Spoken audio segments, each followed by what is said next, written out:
Good evening. Welcome to the University Library's Well-Read event.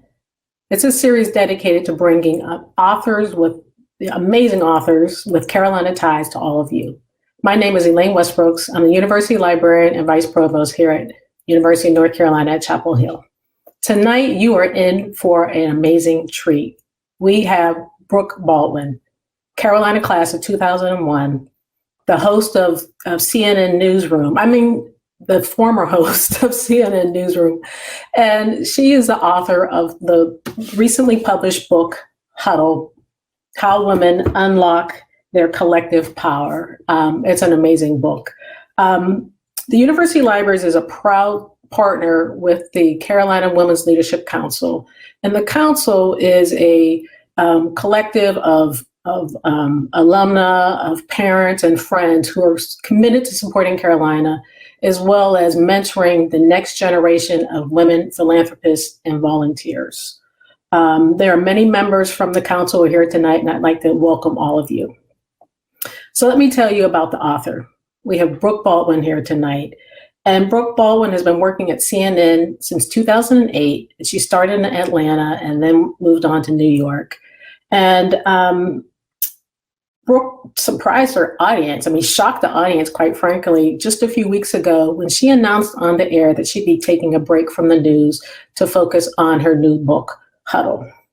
After more than 20 years in the male-dominated industry of TV news, often reporting on the world's most powerful men, Baldwin spent 2 days back-to-back covering the 2017 presidential inauguration and the historic Women's March in Washington, D.C. The experience changed Brooke's perspective and led to the question, what happens when women huddle? Brooke will be joined in conversation with Suchi Mohanty. Suchi is the head of the R.B. House Undergraduate Library. And the UL, as we call it on campus, is a dynamic spot where students study in the wee hours of the morning, but they also build these deep social connections. They learn their passions and they advance their learning. Suchi serves on the board of the University Association of Women Faculty and Professionals, and she's active in our university's faculty governance. Brooke and Suchi, I can't thank you enough for being here. We are really looking forward to exciting conversation. And for those of you in the audience, there will be time at the end to ask questions. So we'll save that time and you can submit your question in the box below. Thank you. Thank you. And thank you so much for being with us, Brooke. Your book really spoke to me personally. So I'm really excited to talk with you about it this evening. Could you start out by sharing a little bit about what drove your interest in sharing women's stories, first at CNN and then through the book Huddle? Of course, and thank you, Suchi and Elaine and the Carolina Women's Leadership Council. It is so nice to be home in Chapel Hill, albeit virtually, so this is such a treat for me. Let's see, how did I come into writing this book? Well, Elaine mentioned, this pivotal, journalistic emotional whiplash of a weekend in January of 2017, which was when I was on the clock for CNN, right, over the weekend. It was the Trump inauguration, and I was assigned to be embedded in the Trump motorcade. So what did that mean? That meant I was literally balancing on the back of a flatbed truck with a couple other folks from other networks as we were winding our way down Constitution Avenue, as I was reporting live around the world, watching the motorcade, the newly elected president, the first lady heading to the White House for the first time, surrounded by MAGA hats, some protesters. And as a journalist, as a woman, I was standing there wondering, what will the next 4 years look like covering this, right? Cut to the very next day, I'm back on the clock for CNN. I am in the middle of the Women's March. Suchi, I don't know if you were around any of these marches that weekend. I see you nodding. I attended. You know what it felt like, right? And so for me, I was there, reporter hat on, interviewing everyone from Gloria Steinem to Cher about what that moment in America in time meant for them and why they showed up and why 500,000 women showed up. And having covered the 2016 presidential election, being on the back of Harley Davidsons with Bikers for Trump, going to Bernie Sanders rallies, interviewing women of all, old, young, everyone in between, hoping the glass ceiling would be shattered. I just noticed women were showing up in a way in this country that I had never noticed in my 20-year career. So at the end of the Women's March, I knew that I needed to dedicate the next chapter of my career to spotlighting, yes, well-known women, but also women I affectionately refer to as extraordinary, ordinary women. And that thus began my journey, my unofficial journey of writing this book. Well, I love that you talk about that sense of being with this large group of women. What was that like for you? If I may ask you a question, what was that like for you? I've never experienced a feeling like that. And I attended with different groups of women, and seeing just children and families, it felt like a coming together. It did. It really did. I look back on it, it was one giant huddle. And so I was there as a journalist, but then the other piece of this whole equation is, I, for a moment, took my reporter hat off and had this conversation with myself thinking, Brooke, would you have had a group of women who would have showed up together, split the tank of gas, jumped on a plane, stood in the really long porta potty lines, made the posters, and I didn't. I had singular, incredible women who supported me in my life, but because I put career first early in my 20s, I was huddle-less. So part of the reason why I realized I needed to write this book was to learn how to activate my own huddle, to nurture my huddle, and to inspire other women to do the same. You've just hit on everything I want to talk about in this hour. Good. Well, so can you talk a little bit? You just kind of alluded to it, but just being in a group of women is not a huddle. Yeah. So how are huddles different than the other ways women do come together, either in friendship or in the workplace? Yes, this is not, the entire last chapter is dedicated to friendship. And of course, I talk a lot about work, but this is not like your dad's networking club or having a couple of girlfriends who are colleagues of yours who happen to, want to hit up a happy hour sort of casually. The difference in huddling is that you are bringing real intention behind it, that you are, whether it's your girlfriend or the people you pray with or protest with or sweat with or work with, you are bringing that fire and that intention behind it of, all right, I am showing the F up for these women. If I have access to power, I'm going to, as Megan Rapinoe says, throw down my ladder.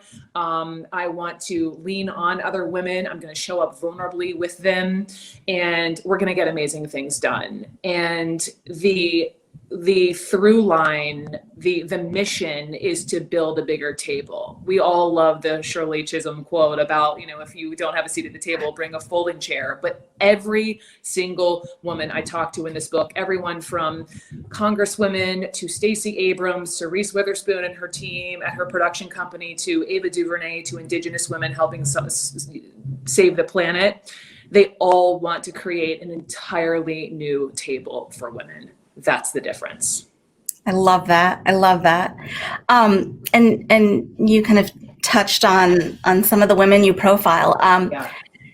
I have to say, as a woman of color, I was really gratified and grateful to read the profiles of women spanning our country's different communities and cultures.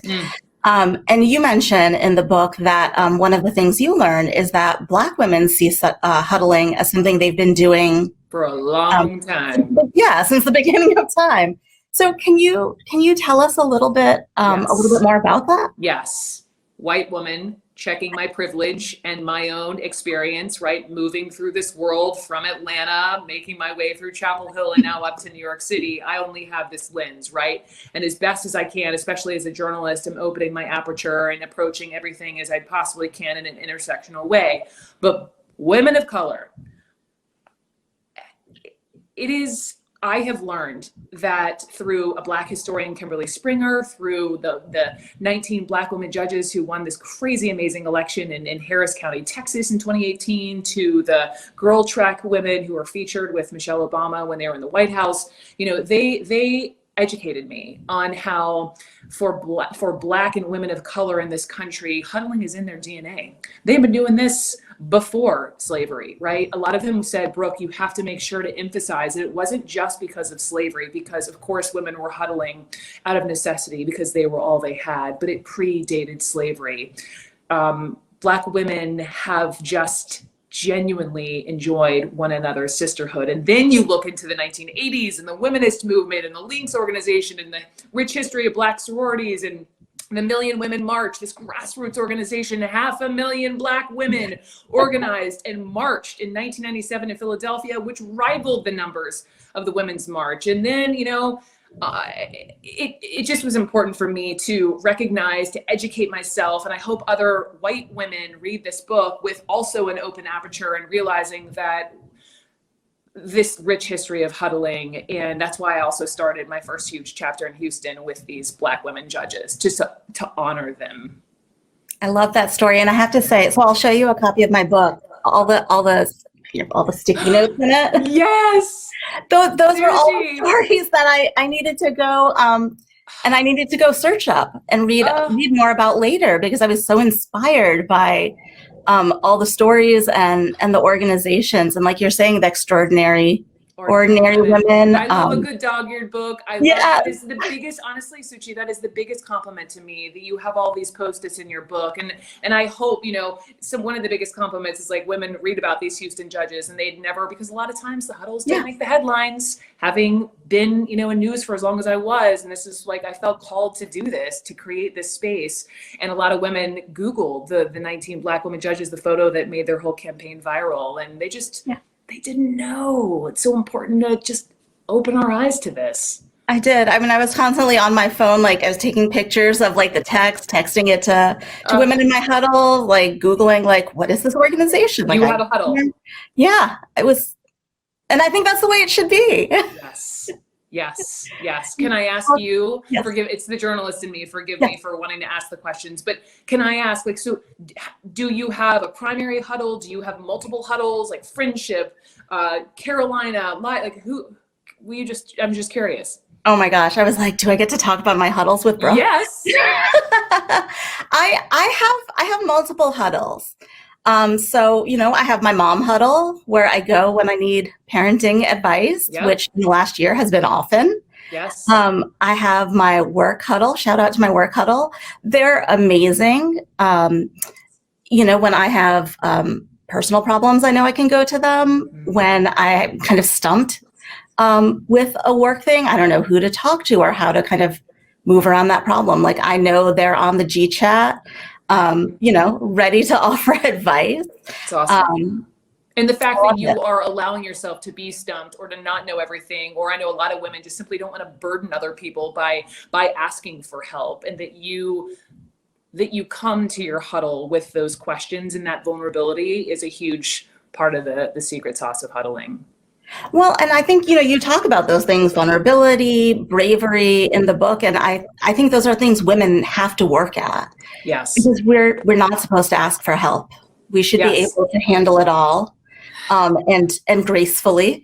Yes. I mean, it goes all the way back to Reshma Saujani, who founded Girls Who Code, who I cite in my girlhood chapter, right? Because I love the idea of these boy-free zones for young girls and building confidence. And Reshma, who did this amazing TED Talk, if you all have 15 minutes to watch it, and one of her points is in creating Girls Who Code is, little boys are brought up to jump to the fifth rung of the monkey bars and to fall and to try again. Like, failure is perfectly acceptable. For young girls, oftentimes it's not okay. There is pressure to be perfect. And so when you create that space, right, when you're doing hard things as a huddle, is one of my tent poles, at the end of the book and the epilogue, when you are working within a library system at the University of North Carolina, or as a little girl learning to code or working in science and being around other girls, I just think that the ability to fail, the safe space to fail, the safe space to raise your hand and say, I don't know, is crucial when it comes to the building blocks of later in life, when oftentimes we are surrounded by men. Yeah. I'm curious, do you see young people huddling in different ways than people who are maybe well in their careers? It's such a great question, and it's a question I have gotten so often, and I do not have data for this, right? I have data for, women huddling in the workplace, or how it's literally good for your health, according to the Harvard Nurses study. But when it comes to, I only have anecdotal evidence that people tend to think that younger women, like Gen Z, seems to find huddling, like they probably would be like, why is there a whole book on huddling? The idea of leaning on their girlfriends or whomever comes naturally. But yet I've talked to a lot of women in their 40s, 50s, 60s who don't have a huddle, who, are spending so much of their time working, caregiving, teaching suddenly at home to their kids. Like they just haven't prioritized that huddle, and thus are lacking it and missing it and acknowledging that, but don't quite know how to activate their huddle. And so this book, too, is for you, to help you activate your huddle. And I hear you and I feel you. And it's especially been tough, Suchi, to your point, in the pandemic. But I've talked to a huddle of military spouses, and, talk about a group who has been forced circumstantially to huddle. They learned about Zooming before Zooming was ever cool. It is possible, new moms on Facebook learning to huddle virtually. We've had to learn to get creative and flex our virtual muscles through the pandemic. And I just, but I acknowledge that it does seem harder for some older, and I'm putting myself in the 40 plus category, women to activate a huddle. Like I see you, I hear you. Yeah. So, no, I mean, like you, I feel like I only kind of intentionally started huddling and reaching out to my people in the last few years. Mm-hmm. I told you about some of my huddles. Can you tell us about some of your huddles, professionally or personally? So as I'm writing this book, and through osmosis, sharing oxygen with the likes of these members of Congress, or Megan Rapinoe, or, Stacey Abrams, or these Black women judges in Texas, how can it not seep into my pores and into my system of the benefits of huddling? And so my huddles, for example, I have a good girlfriend huddle where there are 4 of us. We all went to high school back in Atlanta together, but went all our separate ways. One of them is my best girlfriend, Aki, and she lives in Southern California. And I decided just in the last couple of years that, all right, I'll share her, with these other women who'd been in my periphery, more than my periphery. And I, in the process of writing this book, brought these women together. We created my first, group text chain among us women. And I didn't even get all of my good girlfriends together. Shame on me, until I was 38, 39 and about to get married. Okay. That is a long time to have to wait to have all of your good, best women in a room together. And it was the most explosive, emotional, beautiful, fun time I had. And so I made that intention after that day, after that weekend, to get these women together as often as possible. And so outside of those 4 ladies, I have a CNN huddle. And it's interesting starting out in journalism, 20 years ago, after I left Carolina, and my first TV station was in Charlottesville, and then I moved down to West Virginia. I had a bunch of dude friends in the newsroom, but the women who were around my age had mighty sharp elbows and were all about the scarcity mentality and fighting for those few seats at the table. And I'm not hating on them now. Like, I get it. I get why they were behaving that way. But I think that's also why I have cherished my CNN huddle so deeply. So at CNN, I have women, Dana Bash, who gifted me a pillow, which I shall not be vulgar and explain what the acronym is. You have to get the book and read it. Read the book. But, there has been a pillow in my office, which now is in my personal office, that is almost like a wink and a joke at working around so many men, to Allison Camerata. And I tell the whole story in the book about how we huddled, and I ended up, doing some of my best work covering a hurricane, because she told me to get my, what into the boss's office and speak up for myself. To also younger 20-something-year-old women who are just trying to have that access to power and learn about who they are and find that success at work in the way that I have. And I think because I didn't always have that coming along, I want to give that to them. And so I huddle with a bunch of 20-somethings, and they also give me life and fresh idea and energy and ideas. And I'm so grateful for them. And then lastly, I have a wellness huddle. I really love to sweat. I believe moving my body just does something to me physically, emotionally, gets me sharp for the day. And so I've really leaned into that in the last couple of years. And so I have found women virtually and not who share that common goal. And so my wellness huddle. So those are, I mean, I could keep going, like I have other, but those are my big three off the top of my head. I love that. And what I hear you saying is that we need to approach developing our huddles with intentionality. Yes. We need to nurture them. We need to conscientiously nurture them. It's work. You know that. I see those cute kids behind you. You're a mom. I see you, you're a working mom. Like, you got a lot going on. So how it takes emotional energy. It takes time in your day to, hey, reach out to those ladies, whether it's over email or the G chat or over your group text, just to check in, a phone call, a Zoom, a FaceTime. When are we all going to get together now that we're, thank God, all getting vaccinated? And also having the men in our lives, like, understand and respecting that, we love them, but we need sometimes to turn over here and give us that space to be with the huddles in our lives. Yeah. Who are some of the other women you profile in your book who you think are really good about building huddles intentionally and nurturing them?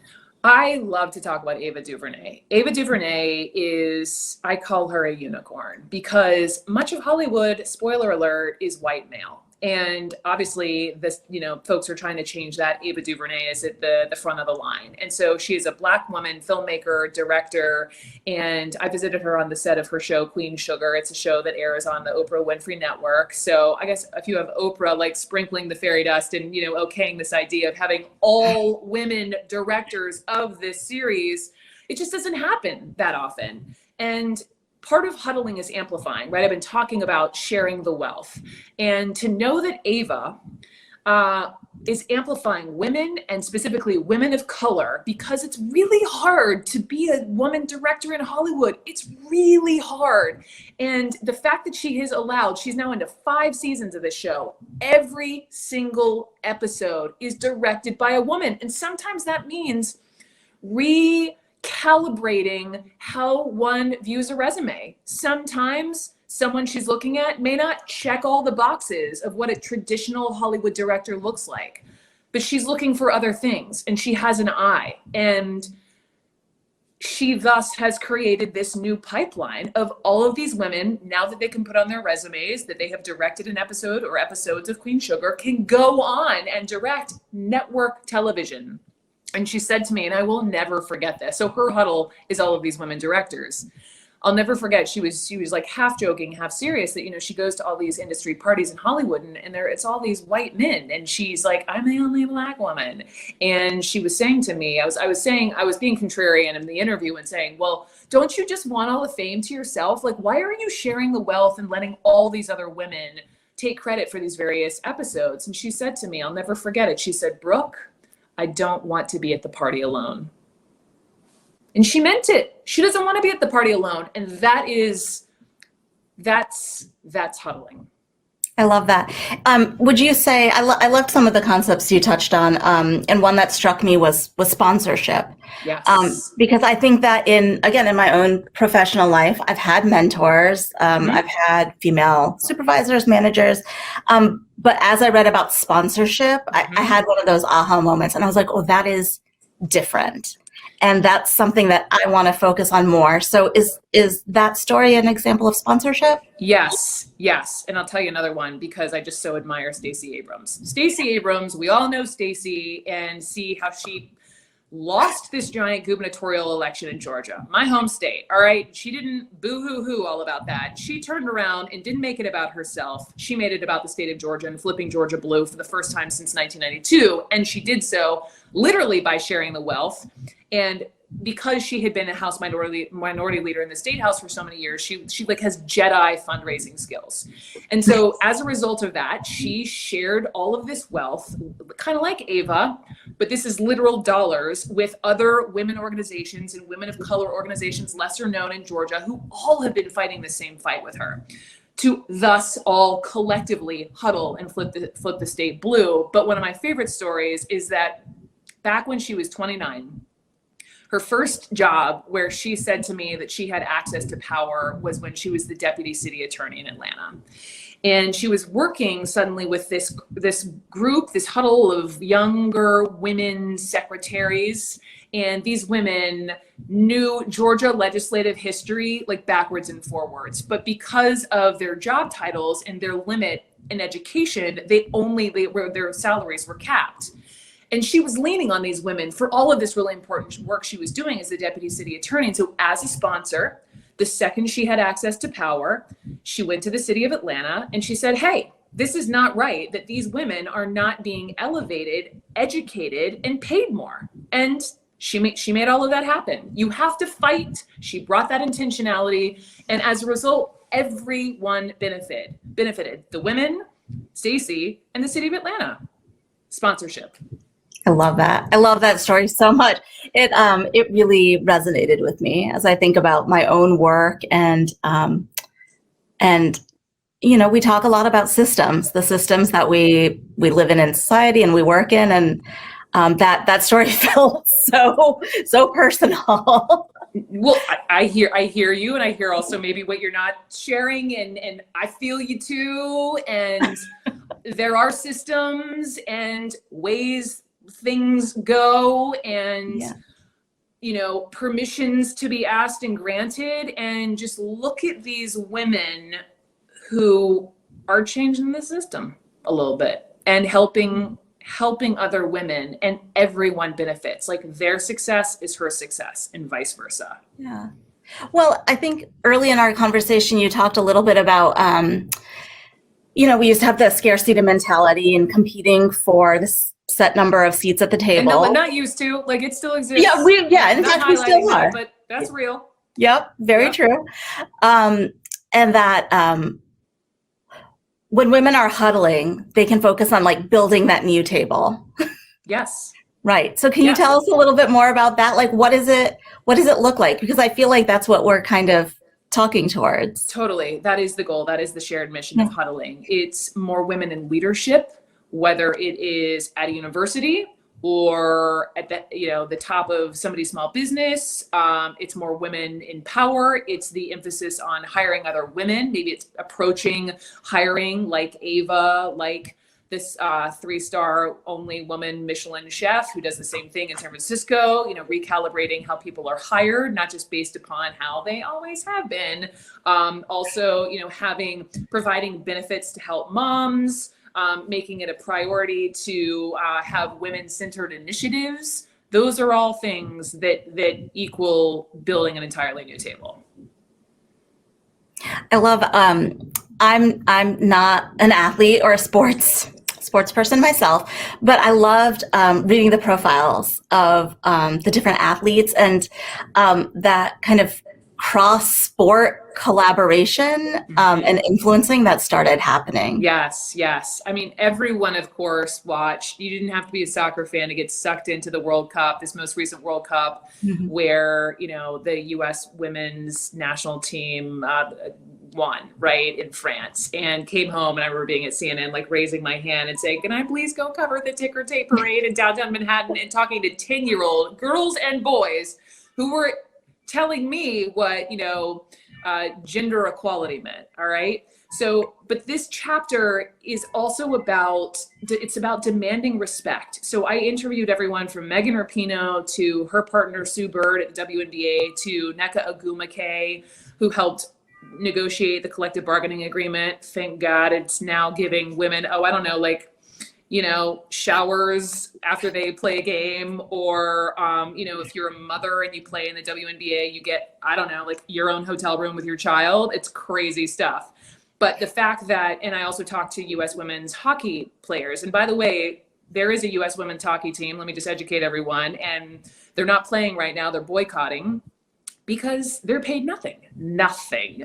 And they went over to Billie Jean King and Alana Kloss, her partner, and got some tips based upon what Billie Jean King pulled off a couple of decades ago. And they've been, they've organized a tour to play, but it's how all of these women are amplifying one another, cross-pollinating over sports, because it's all about the greater good. I think it was Sam Mewis on the U.S. Women's National Team, this soccer player, who said to me, Brooke, when we launched our lawsuit on International Women's Day, like, we did that on purpose. It wasn't just about soccer players and women athletes. It's about women overall having just leveling the playing field. And so talking to all these athletes, and Megan Rapinoe is someone, like, we all think of Megan on the pitch, like with her arms spread out. I mean, she talk about taking up space. This is something that we women don't always like to do, right? Myself included. We're like, okay, stay in the lane, color within the lines, ask for permission. And Megan Rapinoe's like, what's up? Megan Rapinoe, I'm demanding respect. And that is just my interview with her, which is in the book, was just so inspirational. Did you have a favorite interview? I know it's like picking your favorite child. It's picking my favorite child. or one that was maybe personally impactful? I got to go to Houston. I mean, these Black women in Houston, they were the first stop on my Huddle journey. I am in touch with them to this day. And we sat around, I think also just as Southern women, their experience, talk about, as Black women in Texas, white women from Georgia, coming together over shrimp and grits and biscuits and having real talk on how these Black women, like, when you put all of their experience together as lawyers in Harris County, Texas, like, they should all be judges. That's sort of like a no duh, but the system doesn't always see it that way. And they had talked about how, as prosecuting cases, they would go, maybe like they could count on one hand how many Black judges they came in front of, and they could count on one pinky how many Black women judges they came in front of. And it just so happened, this magical election for them in 2018, they were all wanting seats on the bench. And they tell the story of winning the primary and being in this smallish room. They didn't all know each other. And they're in this smallish room, and they start looking around at who had won the primaries, and they start counting faces of all these Black women, and they couldn't believe it. And so that's when they huddled. They campaigned together. They defied the orders from the Democratic Party not to campaign as a group. They called themselves Black Girl Magic, and some organizations wanted them to call themselves just Magic or Girl Magic. And what is that? That's taking the Black out of it. I mean, they dealt with a lot, right? And they then ultimately took this photo, which went viral, which then they walked around to all of their campaign stops with, where the 19 of them are all in this courtroom wearing Black and some in pearls, looking like judges. And it went everywhere, it became a national story, and they all won. And y'all, this is a very red state and a very red district. And not only that, they still huddle. They're still, now that they're on the bench, if someone in, child custody case is sitting up there and she has a question about a legal code, she hits pause on the trial. She does an SOS to her, judge Huddle on her text chain. I don't know what do y'all think about this? I need advice. They jump in. And just imagine, the justice system being shaped by a bunch of Black women and a number of Black mothers. That's how you change things.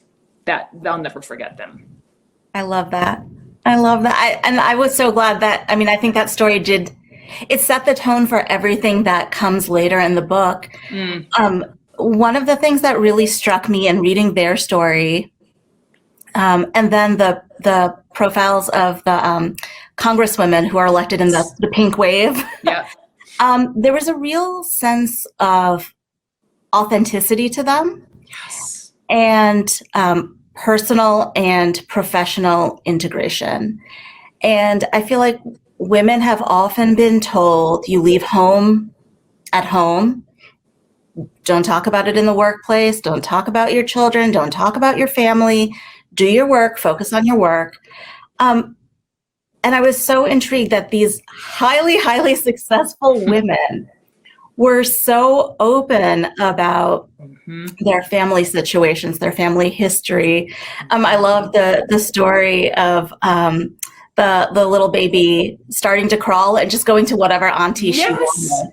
Yes. That felt so real. And so can you talk a little bit about kind of embracing that integration of the personal and professional to huddle successfully? Yeah, so Suchi's talking about these Black women judges in Houston, and part of the whole thing is one of them, Shannon Baldwin, was, I think she's the first or the second openly LGBTQ judge in Texas, or that part of Texas. And so she has a little girl, and we were sitting around this table having brunch, and they were saying, you know, she was itty bitty when they were all running, and, you know, everyone then became a mother or an auntie because of Shannon and her child, or other mothers and judges to be had other children. And if one person said, oh, I can't go campaign today, or, you know, door knock because my kid's doing X, Y, or Z, they're like, no, you know, they're all over this woman. She's coming to knock on doors, and we're going to take care of your child. You know, it really was this,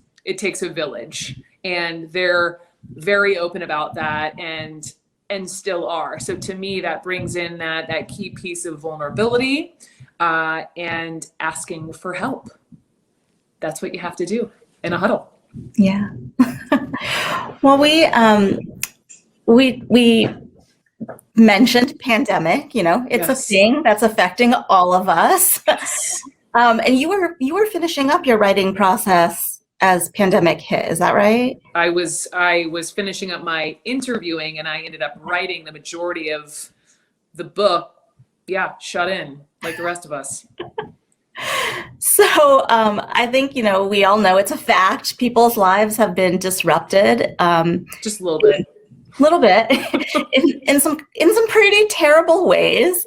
Yeah. But I think we know from research, from hard research, and again, just talking to the people in our lives, that women have borne much of the economic and emotional pressure of the COVID-19 pandemic. Yep.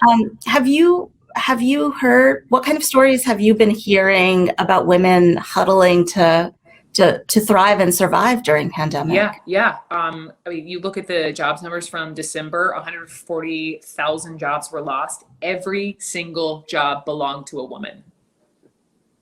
140,000 jobs. Women have been disproportionately affected by this thing. Women of color have truly been disproportionately affected by this pandemic. And as you point out, Suchi, they are mothers, partners, caretakers, breadwinners, sudden at-home teachers, community leaders. It's a lot.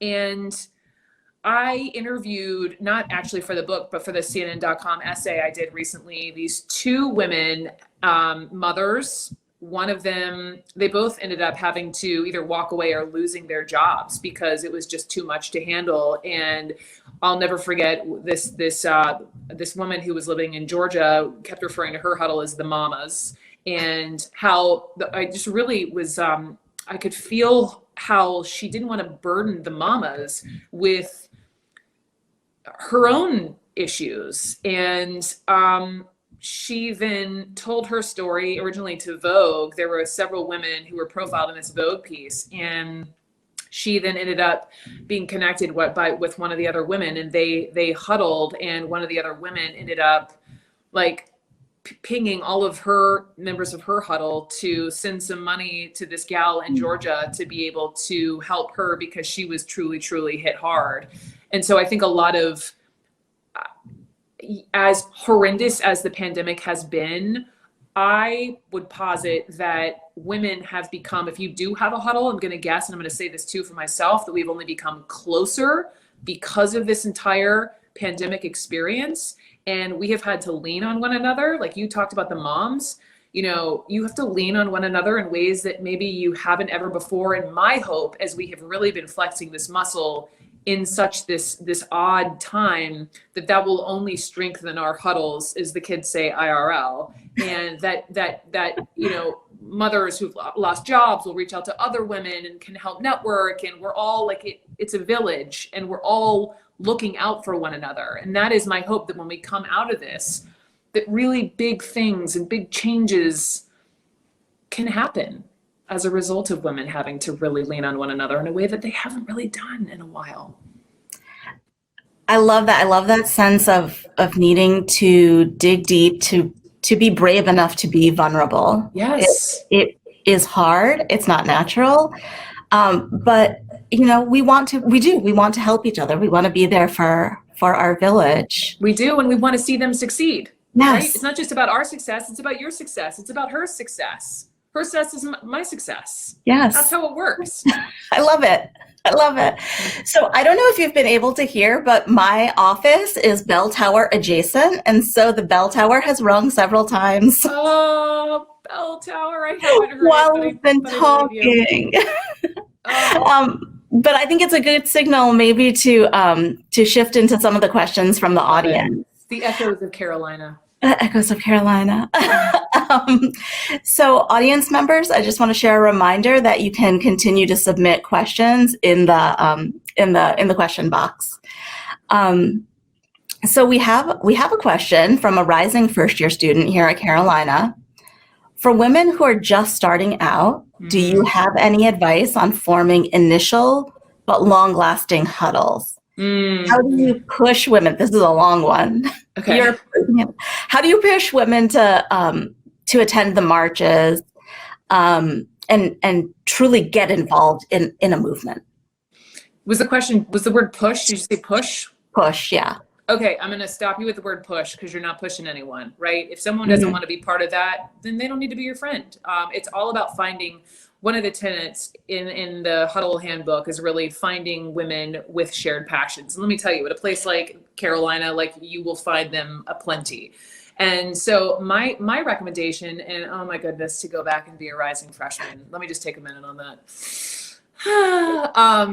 is embrace all that UNC has to offer and stick your big toe into whatever club, sport, dining hall, everyone hanging out outside of it, like at the pit. Like there are so many places where you can find people with those same shared passions and interests. I guarantee you, that's actually the most I'm jealous, because you are walking into this university environment with people with multitude of interests. And so you will literally get to pick. And so there will be no pushing anyone to jump into a protest line with you. You will jump into the protest line with them.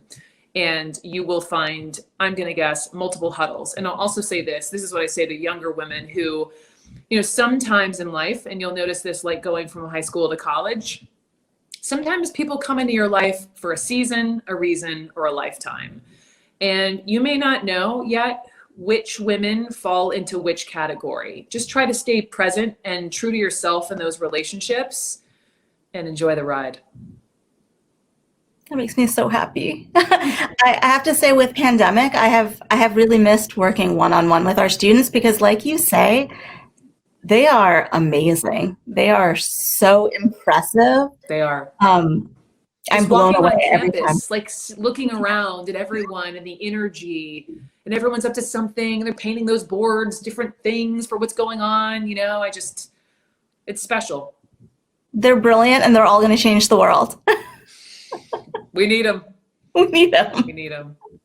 So we've focused a lot on women, but let's talk about men. I'm curious, and an audience member has asked, how can men who are enthusiastic about the concept of huddles support women in creating and holding space for them? Yes, I love this question. And, I dedicate my book in part to my mom, my original Huddle, but then also to my husband. And I wrote something like, thank you for being one of the many men supporting women huddling. We need our men to give us this space. I don't even want to say allow, just give us the space, just respect that.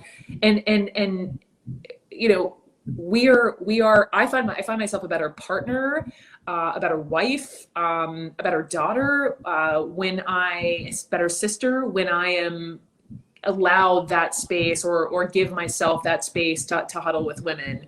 And so when your wife or your sister or your daughter want to hang out with a bunch of girls or ladies, support that, like promote that. And also if you're, a man at work, I know talking money is really taboo, but if you are someone who truly would like to see more women rise in the ranks, or you have that access to power, hire more women, hire qualified women. There are many to choose from, but just have that intention. And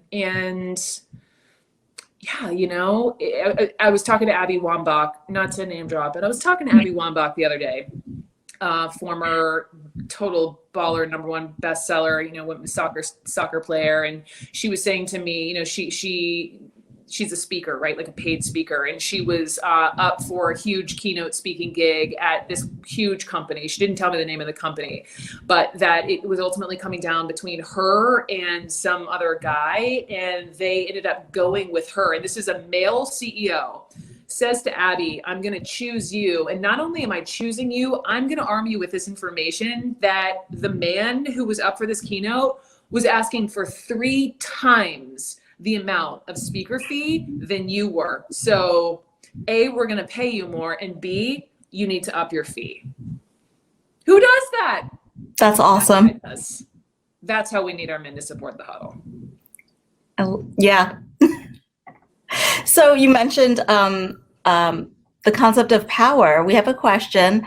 How is it that men get power and keep it? And what are your thoughts on gender politics and how women can be more powerful?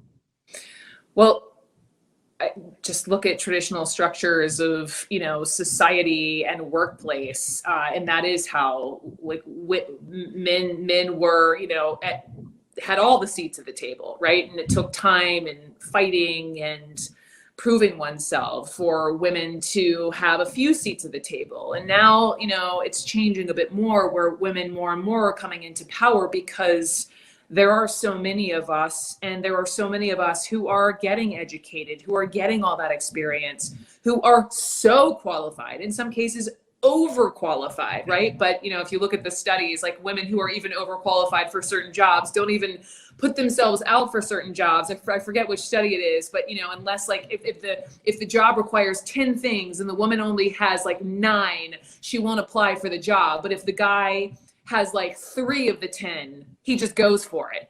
And also, just men have huddled over drinks, over golf, what have you, for so long. And it's just, I think that the power is in the huddle and in women now getting more and more seats at the table, bringing other women along. That is like, how do we get more women in power? We huddle.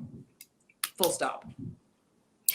So a related question, how can a women supporting women professional world differ from and change the norms of a traditionally male-dominated professional world?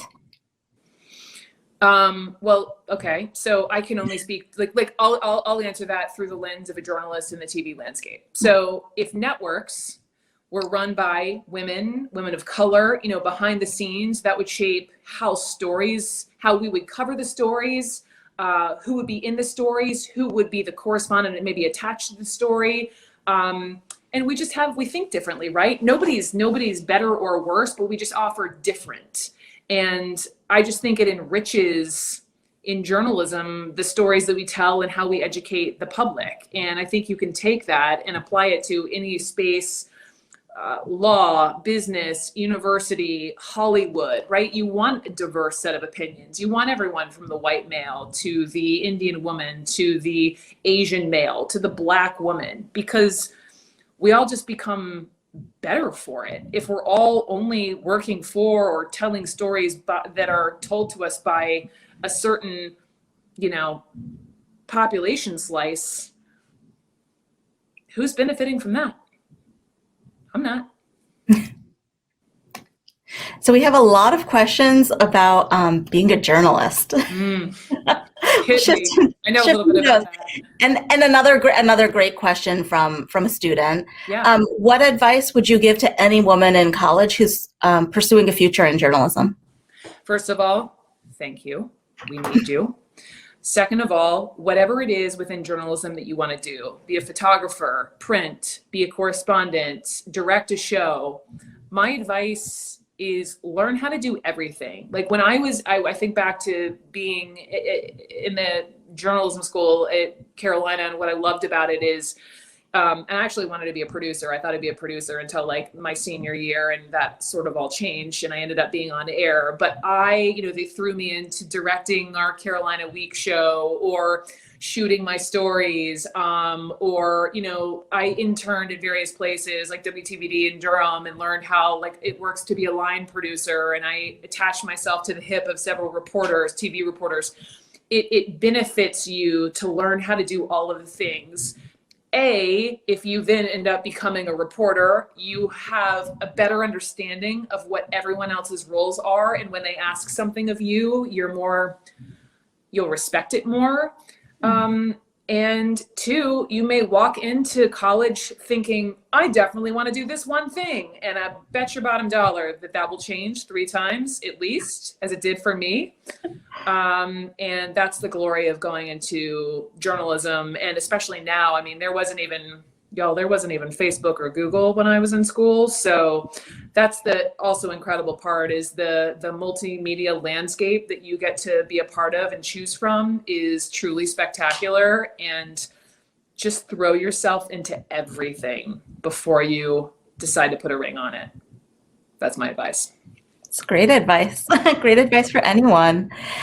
So you mentioned that you recently left CNN, which was Friday, your professional home.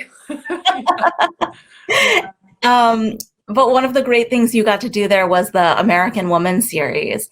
And there's a question if you'll be expanding that or adapting that in the future. Yeah, I mean, that lived at CNN, but I am certainly, as I am figuring out what it is I want to do next, what I do know is I want to dive into the really deep end of storytelling, and I'm really fascinated I've done the cable news thing. I'm really interested in streaming networks or long form storytelling. And so, yes, of course, I have some pretty cool contacts with some pretty extraordinary women in this country in my phone. And I definitely hope to tap into that and tell some of their stories in a longer space of time. So yes, stay tuned.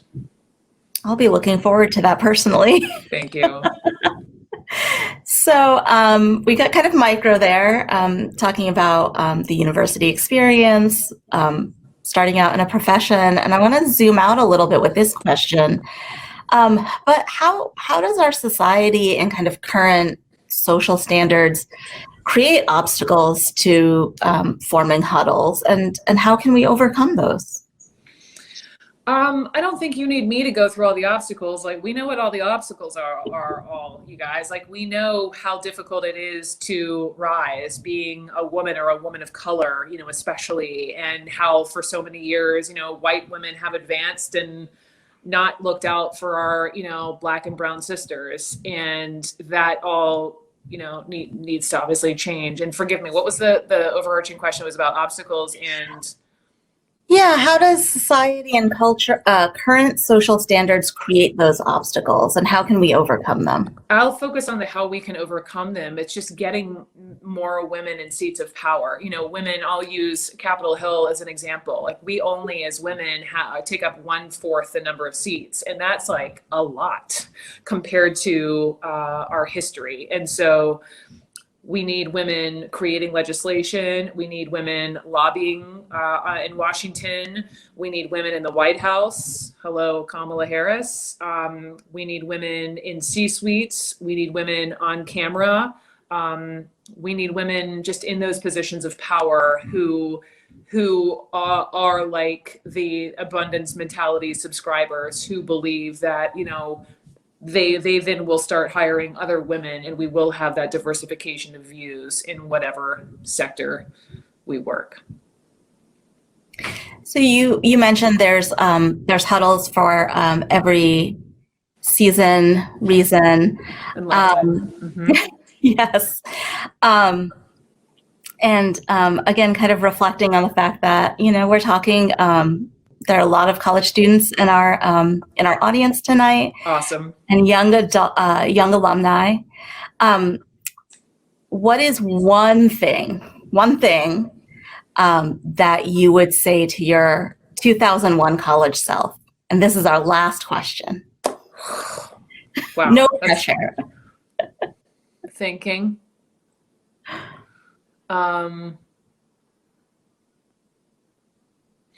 Okay, this is what I would tell the 2001 self, and this is also what I would tell the 2021 self is, like, it's all gonna be okay. It's all gonna be okay. You're gonna screw up. You're gonna choose a wrong thing here and there. You're gonna fail. There's gonna be a lot of unknown. Type A like to plan in advance and have, plans A, B, C, and D. Life will hand you those curveballs, and it's how you respond to them. And also knowing in yourself, like really getting to know yourself, sitting still with yourself, allowing yourself to be alone, and knowing that in the end, it is going to be okay. That's what I would tell my college self. I love that. I think that's good advice for all of us, as you said. Yeah. And to all the students, you guys, I am so excited for you. You are entering this most extraordinary place. I am a pinch jealous, and you can find me on Instagram at Brooke_Baldwin. If we didn't get to all your questions, I've got a few, DMs I need to return after my my farewell words on Friday. But please reach out. Just put Tar Heel really big, and I'll try to help you guys out as best as I can. Thank you. So that was our last question.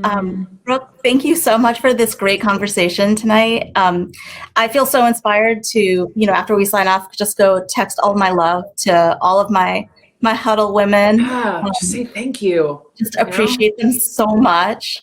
But thank you so much for being with us tonight. And I'm going to turn it back over to Elaine now to wrap things up. Thank you, Suchi. Thank you, Elaine. Oh, wow. I am just blown away. I cannot thank you, Brooke, enough for sharing your experiences with us. And Suchi, this has just been an engaging, inspirational evening. And so thank you so much for sharing your time with us. For those of you in the audience, thank you for joining us. We really love the fact that we can bring awesome Tar Heels to you and have these wonderful, engaging conversations. I want to give you some information about this amazing book. You can buy it in lots of places. However, if you buy it at Flyleaf Books right here in Chapel Hill, and you're one of the first 50 people to purchase the book, you will get a book plate signed by Brooke Baldwin. I also want to tell you about our next well-read event. On May 19th, we will be hosting Carolina professor, Dr. Patricia Parker, who will be talking about her latest book, which is entitled Ella Baker's Catalytic Leadership, a primer on community engagement and social justice.